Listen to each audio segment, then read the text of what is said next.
رمضان كريم كريم كريم شهر عظيم عظيم عظيم قم للعبادة تلقى السعادة قم للعبادة تلقى السعادة تلقى السعادة تلقى النعيم رمضان زمان البركات رمضان زمان الحسنات رمضان زمان البركات رمضان زمان الحسنات رمضان مجال الصلوات طوبى للنفس بتقواها رمضان كريم كريم كريم شهر عظيم عظيم عظيم. Assalamualaikum warahmatullahi wabarakatuh. Alhamdulillah wassalatu wassalamu ala rasulillah wa ala alihi wa man walah. Sahabat mukmin, mukminku, al-mukminku yang dirahmati oleh Allah, alhamdulillah. Puji syukur kita panjatkan kepada Allah. Insyaallah di bulan Ramadan ini kita semuanya, antum semuanya diberikan kemudahan oleh Allah Subhanahu wa taala. Insyaallah dalam keadaan tetap sehat, tetap ceria, tetap bugar, tetap bisa beraktivitas, tetap bisa banyak beribadah kepada Allah Subhanahu wa taala, dan mudah-mudahan sampai akhir bulan ini insyaallah kita bisa menyelesaikan ibadah puasa dengan baik serta diampuni oleh Allah Subhanahu wa taala segala kesalahan kita. Amin. Sahabat al-mukmin, al-mukminku yang dirahmati oleh Allah Subhanahu wa taala. Saya mendapatkan materi kajian tafsir ya. Saya tidak pantas untuk menafsirkan Al-Qur'an. Karena memang menjadi mufassir itu syaratnya berat. Ya kalau kita mau ngomong, kita bukan menafsirkan Al-Qur'an. Kita belajar bersama, kita mentadaburi bersama, dan insya Allah dengan belajar bersama itu kita akan bisa mengambil manfaat. Barangkali di antara sahabat-sahabat sekalian ini lebih alim dibandingkan saya ya. Jadi sebetulnya tidak pantas, tapi karena ini adalah amanah, maka saya berusaha untuk menyampaikan amanah semampu saya. Sahabat mukmin, sahabat mukminah, al-mukminku yang dirahmati oleh Allah Subhanahu wa taala. Berbicara tentang tafsir tentu tidak terlepas dari berbicara tentang apa? Al-Qur'an. Dan berbicara tentang Al-Qur'an tidak pernah terlepas dari bicara tentang Syahrus Syiyam, yaitu bulan Ramadan. Makanya saat ini kita berada di bulan Ramadan ya, atau Syahrus Syiyam. Kenapa? Karena baina Syahrus Syiyam wal Qur'an ilaqah wasiqah. Antara bulan Ramadan dengan Al-Qur'an ada hubungan yang erat ya, ada hubungan yang kuat. Ada beberapa hubungan ya, Quran dengan Syahrus Syiyam. Ini penting. Makanya harus kita perhatikan ini. Yang pertama, Al-Qur'an diturunkan di Syahrus Syiyam atau bulan Ramadan. Sehingga apa? Kalau bicara tentang Quran berarti bicara tentang apa? Bulan Ramadan. Sebagaimana Allah Subhanahu wa taala sebutkan, Syahrul Ramadan alladzi unzila fihil Qur'an. Bulan Ramadan adalah bulan diturunkannya Al-Qur'an ya. Sehingga kalau kita bicara tentang tafsir Al-Qur'an ya, di bulan Ramadan sangat relevan sekali. Al-Qur'an dan bulan Ramadan tidak bisa dipisahkan. Bahkan Ramadan juga disebut dengan apa? Syahrul Qur'an. Quran turun di bulan Ramadan, tepatnya di malam Al-Qadar atau Lailatul Qadar. Allah sebutkan dalam satu surat khusus, A'udzu billahi minasy syaithanir rajim. Bismillahirrahmanirrahim. Inna anzalnahu fi lailatul qadr. Sesungguhnya kami turunkan Al-Quran pada malam Al-Qadar, ya. Jadi di sini dipastikan Al-Quran turunnya pada Lailatul Qadar. Hanya saja memang ulama berbeda pendapat berkaitan awal turunnya Al-Quran kepada baginda Nabi Muhammad SAW.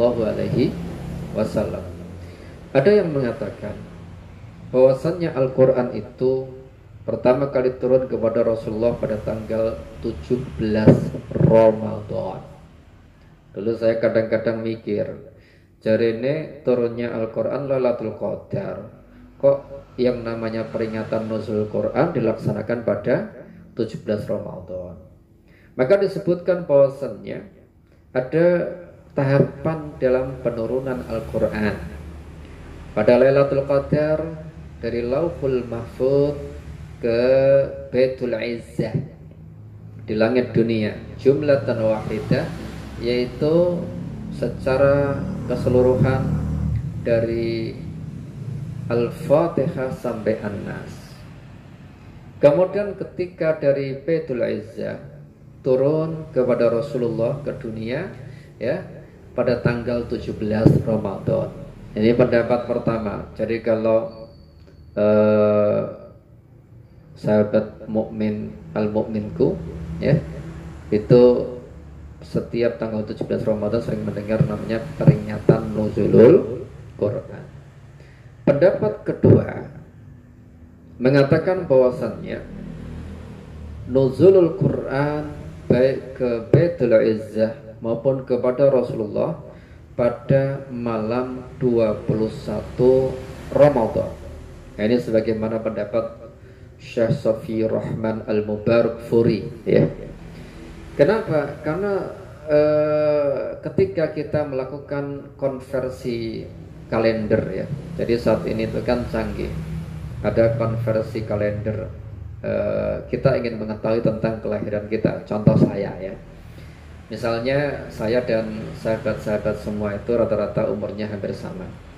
Nah, kata bapak saya itu lahirnya ketika banyak yang sedang mengumandangkan takbiran. Allahu Akbar, Allahu Akbar, Allahu Akbar. Nah, saya lahir gitu kan 1 Syawal. Nah, kemudian ya, apakah yang disampaikan oleh bapak saya itu sekedar gurauan saja ataukah beneran, ya? Kemudian saya coba cek dengan konversi, ya. Jadi ada dari kalender Masehi ke kalender Hijriah, dari tahun berapapun bisa. Nah, kemudian setelah dikonversi, ya, saya masukkan tanggal lahir saya dalam bentuk kalender Masehi, ya. Bulannya juga demikian, tahunnya juga demikian. Setelah itu tak klik, setelah dikonversi ternyata betul kelahiran saya tanggal 1 Syawal. Wah, bener nih. Makanya ketika saya tahu lahirnya tanggal 1 Syawal, saya tidak pernah merayakan ulang tahun. Karena ulang tahun saya sudah dirayakan oleh sahabat-sahabat al-mu'minku dan seluruh kaum muslimin dimanapun berada. Setiap tanggal 1 Syawal mereka menyiapkan makanan yang banyak, ya. Mereka membeli baju baru untuk apa? Untuk merayakan ulang tahun saya. Wah, jadi kelahiran saya 1 Syawal sehingga tidak lagi perlu ulang tahun, sudah dirayakan oleh kaum muslimin dimanapun mereka berada. Nah, ini.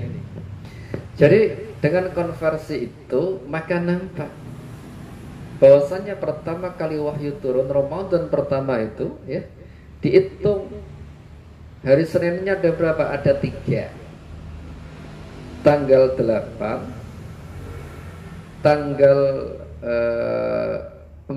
tanggal 7, maaf, tanggal 7, tanggal 14, tanggal 21.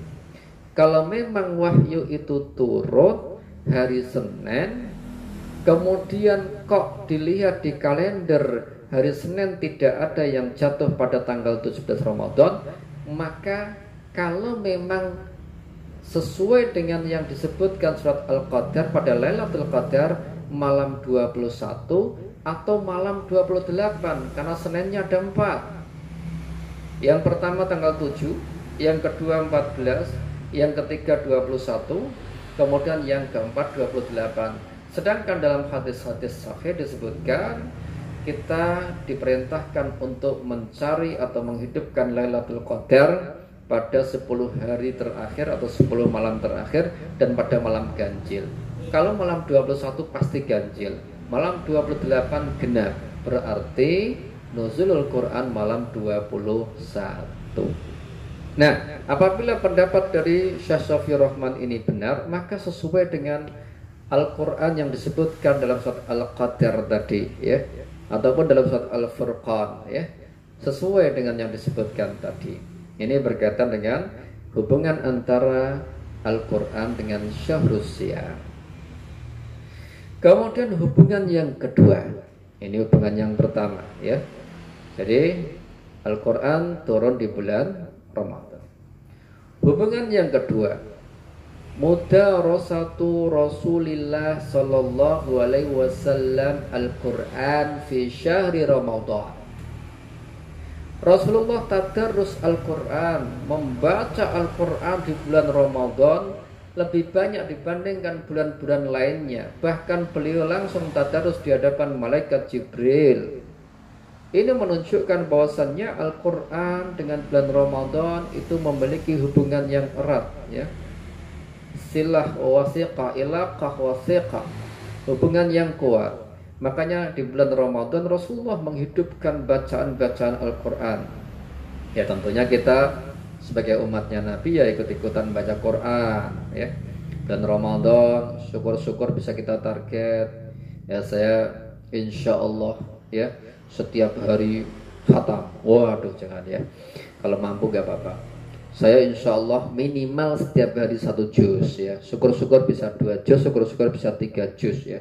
Kalau yang hafid itu masya Allah bisa cepat lagi, ya. Nah, syukur-syukur bisa banyak menghatamkan Al-Quran karena Rasulullah tadarus Al-Quran. Jangan sampai Quran itu, wah Quranku tetap bagus, terjaga, terawat dengan baik. Loh kok bisa? Iya, tak simpen dalam lemari sehingga tidak terkena debu, tidak rusak. Nah ini ya tadarus Quran, ya. Nah, jadi kita manfaatkan mushaf Al-Quran kita, atau kalau kita ingin praktis mushaf digital yang ada di HP kita. Yang ketiga, nih hubungan antara Al-Quran dengan Syahrus Siyam. Yang ketiga, di dalam awal surat Al-Baqarah Allah Subhanahu wa taala menyebutkan apa? Alif Lam Mim, Dzalikal kitabu la raiba fihi hudal lil muttaqin. Alif Lam Mim, ya. Itulah Alkitab yang tidak ada keraguan di dalamnya, hudal lil muttaqin, sebagai petunjuk bagi orang-orang yang bertakwa. Ada muttaqin. Jadi orang-orang yang bertakwa. Tatkala Allah Subhanahu wa taala syariatkan as-siyam atau puasa, ya. Coba kita lihat. Coba kita perhatikan, ya. Coba kita perhatikan bagaimana, ya, Allah Subhanahu wa taala menyebut bulan puasa itu. Ya ayyuhalladzina amanu kutiba alaikumus siyam kama kutiba alal ladzina min qablikum la'allakum tattaqun. Wahai orang-orang yang beriman, diwajibkan atasmu berpuasa sebagaimana diwajibkan atas umat-umat sebelummu agar kalian bertakwa. Lihat, ternyata as-siyam tujuannya adalah mencetak manusia yang memiliki predikat takwa, ya. Demikian pula tatkala Allah Subhanahu wa taala menurunkan Al-Quran juga menjadi petunjuk bagi siapa? Orang-orang orang yang bertakwa. Keduanya memiliki target yang sama. Al-Quran untuk mencetak orang yang bertakwa, As-Siyam untuk mencetak orang yang bertakwa. Nah, ini hubungannya keberapa? Yang ketiga. Yang keempat, hubungan antara Al-Quran dengan As-Siyam. Ternyata Al-Quran dan As-Siyam memiliki hubungan yang erat karena kedua-duanya bisa memberi syafaat kepada orang yang melaksanakannya atau membacanya. Ya. Makanya dalam hadis baginda Nabi SAW bersabda, As-Siyamu wal Qur'anu yashfa'ani lil abdi yaumal qiyamah. Puasa dan Al-Quran keduanya memberikan syafaat kepada hamba kelak pada hari kiamat. Ternyata kalau orang sibuk mencari syafaat ini, syafaat itu, ya, dan lain sebagainya, ternyata Allah Subhanahu wa taala berikan syafaat ada dalam As-Siyam. As-Siyam ini sudah diwajibkan Allah kepada kita, otomatis nanti syafaatnya datang. Masalahnya tambah satu supaya syafaatnya semakin sempurna. Apa itu? Al-Quran.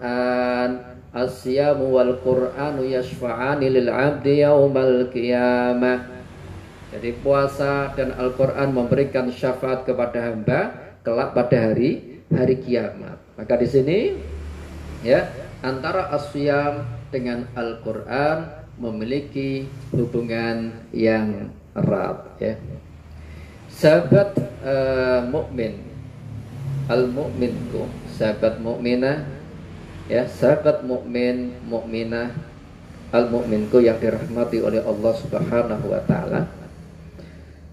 Ketika kita mengetahui bahwasannya As-Siyam dengan Al-Quran memiliki hubungan yang erat pada hari kiamat, ya, memiliki hubungan yang erat, maka kita harus senantiasa memadukan antara dua aktivitas itu, As-Siyam dan Al-Quran. Yang kelima, lihat dari yang keempat, yang kelima, As-Siyam, puasa itu bisa memberikan rasa bahagia kepada orang yang melaksanakannya. Jadi memang kadang-kadang, ya, kalau ada orang, ayo kok dadak kon poso ki lha opo. Ternyata puasa itu ada manfaatnya. Sahabat-sahabat sekalian, coba bayangkan kalau kita itu ingin merasakan nikmatnya makan. Apakah makannya dalam keadaan kenyang? Oh tidak. Orang makan kenyang tuh makan gak enak lagi. Tapi kalau dia Masya Allah perut lapar, makan enak. Maka Bapak mengatakan seseorang tidak pernah merasakan nikmatnya makan kalau dia tidak pernah lapar. Lewat warak terus biar rasa enak mangan raiso. Ya. Seseorang tidak pernah merasakan nikmatnya minum terkecuali dia dalam keadaan apa? Dahaga, ngelak. Ada yang ngombe terus nganti wetenge kembung, apa enak ngombe, ra enak. Maka Allah berikan kebahagiaan kepada kita dengan cara apa? Dengan cara berpuasa. Maka di dalam hadis disebutkan Rasulullah sallallahu alaihi wasallam bersabda, ya, lis-shaimi farhatun 'inda fitrihi wa farhatun inda liqa'i rabbih bisaumihi. Orang yang berpuasa itu akan merasakan dua kebahagiaan. Yang pertama, bahagia ketika berbuka puasa. Yang kedua, bahagia ketika dia menghadap Rabb-nya dengan pahala puasanya. Makanya ada sebagian orang itu yang mengatakan, kenapa ya akhir-akhir ini saya rindu terhadap kumandang adzan, ya, utamanya adzan maghrib. Padahal biasanya kalau ada adzan itu biasa saja. Apakah ini tandanya iman saya bertambah? Oh. Padahal bukan sekedar iman bertambah, bahagia sekali ketika berbuka puasa. Wis maghrib wis alhamdulillah. Oh, itu langsung berdoa, kemudian apa? Minum dan makan. Oh, ini lihat, memberikan kebahagiaan. Sama Allah sebutkan dalam surat Toha, ma anzalna 'alaikal qur'ana litashqa. Toha, tidaklah kami turunkan Al-Qur'an menjadikan manusia itu apa? Tashqa, menjadikan kamu itu sengsara. Artinya apa? Ketika kita membaca Al-Qur'an itu menjadikan hati kita bahagia, bukan sengsara. Loh, ya. Makanya ya, ini memiliki ilaqah wasiqah, hubungan yang kuat antara as-siyam dengan Al-Qur'an, bisa sama-sama memberikan kebahagiaan kepada orang yang membacanya ataupun orang yang mendengarkannya. Kemudian yang keenam, sahabat mukmin mukminah al-mukminku yang dirahmati oleh Allah. Yang keenam, katanya ahli medis, ya, puasa itu bisa menyehatkan. Ada hadis yang viral, tapi hadisnya ini tidak benar, ya, karena ini hanya perkataan tabib ahli medis, kemudian menyebar kemana-mana, yang bunyinya apa? Sumo tasihu, berpuasalah kalian, niscaya kalian akan sehat. Jadi wong poso iku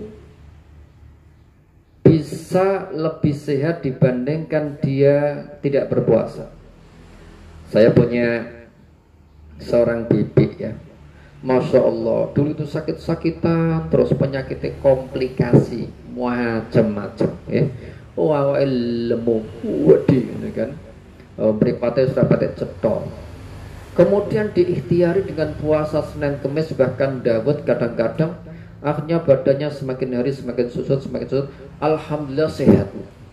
Padahal tahun 98 itu pernah dia itu ngirim surat minta didoakan agar sembuh, ya, agar sehat. Padahal 98 tuh sakit-sakitan, badannya gemuk, ya, penyakitnya macam-macam. Subhanallah, sampai sekarang masih hidup. 2020 1998 minta doa agar sehat, sampai sekarang yaitu 2020 alhamdulillah masih sehat, masih hidup, bisa berpuasa, bisa berjualan. Poso sehat, ini terbukti, ya. Banyak ilmuwan yang mengatakan hal itu, puasa itu menyehatkan. Tapi kalau dihubungkan dengan hadis tadi saya sampaikan, hadisnya tidak benar. Yang benar adalah pernyataan ilmuwan berkaitan dengan pernyataan pakar medis, puasa itu bisa menyehatkan. Kecuali ada penyakit tertentu, dan itu sedikit sekali yang memang tidak diperbolehkan puasa karena kondisi tertentu. Tapi kalau keyakinan kuat, insya Allah juga akan sembuh, ya. Jadi berpuasalah kan sehat. Lah bagaimana dengan Al-Quran? Al-Quran juga menyehatkan. Maka Allah Subhanahu wa taala sebutkan, wa nunazzilu minal qur'ani ma huwa shifaa'un wa rahmatul lil mu'minin. Dan kami turunkan, ya, sebagian dari Al-Quran itu syifa, sebagai apa? Penawar, sebagai obat, ya, yang tentu bisa menyehatkan, baik syifa dalam arti maknawi maupun dalam arti hakiki, baik obat dalam arti untuk mengobati penyakit psikis, penyakit hati, penyakit jiwa, ya, maupun penyakit fisik. Kalau penyakit fisik, ya jelas, ya, ada satu penelitian orang yang sakit jantung, ya, ketika diperdengarkan Al-Quran, irama jantungnya itu bisa menjadi normal lagi. Ada satu penelitian juga, ya, ketika orang yang semula itu pikirannya stres, ya, maca Quran, jadi tenang pikirannya. Kalau nggak percaya, buktikan, ya, maca Quran. ning macane aja kemrungsung kaya sing viral ning media sosial. Salat tarawih 23 rakaat rampung mung 8 menit ya. Iku aja ditiru. Dadekno tambah kemrungsung, tapi macane ya alon-alon. Ya rada cepet sithik ora apa-apa sing penting tajwidnya bener, ya kan? Yang tajwidnya bener artinya apa? Tetap diperhatikan ya. Makharijul hurufnya, makhraj hurufnya maupun diperhatikan tajwidnya. Jadi boleh cepat tapi benar. Nah ini. Jadi di sini bisa untuk obat. Misalnya ada ayat-ayat ruqyah, Al-Fatihah ya. Salah seorang sahabat Nabi yang mengobati kepala suku dengan bacaan Al-Fatihah sehingga sembuh, kemudian diberi upah kambing. Nah ini merupakan obat. Ya kalau kita yakin baca Quran, insya Allah kita sembuh. Beberapa waktu yang lalu ada postingan video seseorang yang terkena virus corona. Dia cerita bagaimana kondisinya, bagaimana paru-parunya terasa seperti ada pokoknya kayak ditusuk-tusuk dan lain sebagainya. Dibuat baca Quran terus, subhanallah, atas izin Allah sembuh, masya Allah. Ini Quran syifa ya, bisa untuk obat, baik obat fisik maupun obat non fisik ya. Makanya salah seorang pakar medis itu, di antara pengobatan yang efektif untuk orang yang terkena penyakit sudah parah itu apa? Biopsikososio spiritual. Dari samping biologisnya, aspek fisiknya, psikisnya, kemudian sosialnya, dan lihat spiritualnya, spiritual ya. Makanya spiritual ini penting di dalam pengobatan. Ternyata as-siyam dan Al-Quran kedua-duanya memiliki hubungan yang erat. Kedua-duanya mampu menyehatkan orang yang berpuasa ataupun orang yang membaca Al-Quran, lebih-lebih yang menggabungkan dua amal tersebut. Tentunya apa? Semata-mata mencari ridha Allah Subhanahu wa taala. Sahabat mukmin, mukminah, al-mukminku yang dirahmati oleh Allah ya. Barangkali untuk kajian pada hari ini saya cukupkan sekian. Insyaallah pada pertemuan yang akan datang kita lanjutkan dengan pembahasan-pembahasan lain yang tidak terlepas dari Al-Quran ini. Karena memang Al-Quran dusturuna, Quran itu adalah apa? Dustur kita, undang-undang kita, way of life kita, panduan hidup kita. Maka orang yang mau bahagia tidak ada pilihan lain kecuali senantiasa berpegang kepada Al-Quran Al-Karim. Mudah-mudahan manfaat, mudah-mudahan kita bisa menghubungkan antara As-Siyam dan Al-Quran ini, dan mudah-mudahan kita semuanya dalam keadaan sehat walafiat sampai akhir Ramadan bisa menunaikan dua ibadah tersebut yang mendapatkan pahala dari Allah Subhanahu wa taala. Aqulu qouli hadza wa astaghfirullah li wa lakum. Mohon maaf apabila ada penyampaian yang salah ya, masukan ya, nasihat untuk saya sangat saya butuhkan. Jazakumullah khairul jaza. Assalamualaikum warahmatullahi wabarakatuh.